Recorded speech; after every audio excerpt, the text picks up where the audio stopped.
ಆಳ್ವಾಸ್ ಶಿಕ್ಷಣ ಪ್ರತಿಷ್ಠಾನದಿಂದ ಆಗಸ್ಟ್ 7 ಮತ್ತು 8ರಂದು ಆಳ್ವಾಸ್ ಪ್ರಗತಿ ಉದ್ಯೋಗ ಮೇಳ ನಡೆಯಲಿದೆ. ಆಳ್ವಾಸ್ ಶಿಕ್ಷಣ ಪ್ರತಿಷ್ಠಾನದಿಂದ ಆಯೋಜಿಸಲಾಗುವ ಈ ವರ್ಷದ ಉದ್ಯೋಗ ಮೇಳವು ಆಗಸ್ಟ್ 7 ಮತ್ತು 8ರಂದು ಮೂಡುಬಿದಿರೆಯ ವಿದ್ಯಾಗಿರಿ ಆವರಣದಲ್ಲಿ ನಡೆಯಲಿದೆ ಎಂದು ಪ್ರತಿಷ್ಠಾನದ ಅಧ್ಯಕ್ಷ ಡಾಕ್ಟರ್ ಎಂ ಮೋಹನ್ ಆಳ್ವ ತಿಳಿಸಿದರು. ಸುದ್ದಿಗೋಷ್ಠಿಯಲ್ಲಿ ಮಾತನಾಡಿದ ಅವರು, ಗ್ರಾಮೀಣ ಪ್ರತಿಭೆಗಳಿಗೆ ಗುಣಮಟ್ಟದ ಉದ್ಯೋಗಾವಕಾಶ ಕಲ್ಪಿಸುವ ಉದ್ದೇಶದಿಂದ ಆರಂಭಗೊಂಡ ಆಳ್ವಾಸ್ ಪ್ರಗತಿ ಉದ್ಯೋಗ ಮೇಳವು ಕರ್ನಾಟಕ ಸೇರಿದಂತೆ 4 ರಾಜ್ಯಗಳ ಅಭ್ಯರ್ಥಿಗಳಿಗೆ ಸ್ಥಳೀಯ, ರಾಷ್ಟ್ರೀಯ ಹಾಗೂ ಅಂತಾರಾಷ್ಟ್ರೀಯ ಮಟ್ಟದ ಉದ್ಯೋಗಾವಕಾಶಗಳನ್ನು ಒದಗಿಸುವ ವೇದಿಕೆಯಾಗಿದೆ ಎಂದರು. ಪ್ರಸಕ್ತ ಸಾಲಿನ ಉದ್ಯೋಗ ಮೇಳದಲ್ಲಿ 300ಕ್ಕೂ ಅಧಿಕ ಕಂಪನಿಗಳು ಭಾಗವಹಿಸುವ ನಿರೀಕ್ಷೆ ಇದ್ದು, ಬ್ಯಾಂಕಿಂಗ್, ಹಣಕಾಸು, ಮಾಹಿತಿ ತಂತ್ರಜ್ಞಾನ, ಔಷಧೋದ್ಯಮ ಸೇರಿದಂತೆ ವಿವಿಧ ಕ್ಷೇತ್ರಗಳ ಪ್ರಮುಖ ಸಂಸ್ಥೆಗಳು ನೇಮಕಾತಿ ನಡೆಸಲಿವೆ.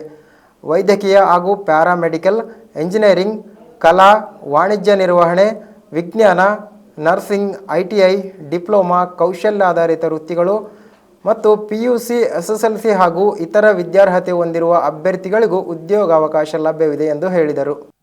ಬ್ಯಾಂಕಿಂಗ್ ಹೋಗ್ಲಿಕ್ಕೆ ಎಲ್ರಿಗೂ ಆಸಕ್ತಿ ಇರ್ತದೆ. ಆದರೂ ಬ್ಯಾಂಕಿಂಗ್ಗೆ ಬೇಕಿರುವ ಮೂಲತಃ IBBS ಪರೀಕ್ಷೆ ಬಗ್ಗೆ ಸುಮಾರು ಜನರಿಗೆ ಇಲ್ಲಿ ಮಾಹಿತಿ ಇಲ್ಲ. ನಮಗೆ ಆಸಕ್ತಿ ಇರ್ತದೆ, ಎಲ್ಲ ಬ್ಯಾಂಕಲ್ಲಿ ಕನ್ನಡ, ತುಳು ಮಾತಾಡುವವರು ಬೇಕಂತ. ಆದ್ರೂ ನಮ್ಮ ಕಡೆ ಭಾರಿ ಕಮ್ಮಿ ಜನರು ಈ ಎಕ್ಸಾಮ್ ಅನ್ನು ಬರೀತಾರೆ. ಈಗ ನೀವು ನೋಡಿದ್ರೆ ಮುಖ್ಯವಾಗಿ ಈ ಉತ್ತರ ಪ್ರದೇಶ ಆಗಲಿ, ತಮಿಳುನಾಡು ಆಗಲಿ, ಹೈದರಾಬಾದ್ ಆಗಲಿ, ಇಲ್ಲಿ ಸುಮಾರು ಜನ ಇದರಲ್ಲಿ ತೊಡಗ್ತಾರೆ. ಇದರಲ್ಲಿ ನೋಡಿದ್ರೆ ನೀವು ಮುಖ್ಯವಾಗಿ ತಾಂತ್ರಿಕ ಶಿಕ್ಷಣ ಪಡೆದವರು ಹಾಗೂ ಈ BSc ಅಗ್ರಿಕಲ್ಚರ್ ಮಾಡಿದವರು, ಇವರುಗಳು ಈ ಪರೀಕ್ಷೆಗಳು ಬರೆಯುವುದು ನಾವು ನೋಡ್ತೇವೆ. ಇಲ್ಲಿ ಮಾಹಿತಿ ಇಲ್ಲ. ಈ ಮಾಹಿತಿಗಳನ್ನು ಕೂಡ ನಾವು ಅಲ್ಲಿ ಲಭ್ಯ ಮಾಡ್ತೇವೆ. ಈ ಓರಿಯೆಂಟೇಷನ್ ಡ್ರೈವ್ ಇದನ್ನು ಬಾರಿ ನಾವು ಹೇಳ್ತಾ ಇರ್ತೇವೆ. ಆದ್ರೂ ಗವರ್ಮೆಂಟ್ ಜಾಬ್ಸ್ ಇದರಲ್ಲಿ ತರಲಿಕ್ಕೆ ಬಾರಿ ಕಷ್ಟ. ಓರಿಯೆಂಟೇಷನ್ ಅಲ್ಲಿ ಇದನ್ನು ಯಾವಾಗ್ಲೂ ನಮ್ಮ ಒಂದು ಪಾರ್ಟ್ ಆಫ್ ದ ಪ್ರೋಗ್ರಾಮ್, ಅದನ್ನು ಕೂಡ ನಾವು ಹೇಳ್ತೇವೆ. ಆದಷ್ಟು ಬಾರಿ ಎಲ್ಲೆಲ್ಲಿ ನಮ್ಗೆ ಯುವಕ ಶಕ್ತಿ ಸಿಗ್ತದೆ, ಈ ಮಾಹಿತಿಗಳನ್ನು ಕಂಟಿನ್ಯೂಸ್ ನಾವು ಮಕ್ಕಳಿಗೆ ಹೇಳ್ತಿದ್ದೇವೆ.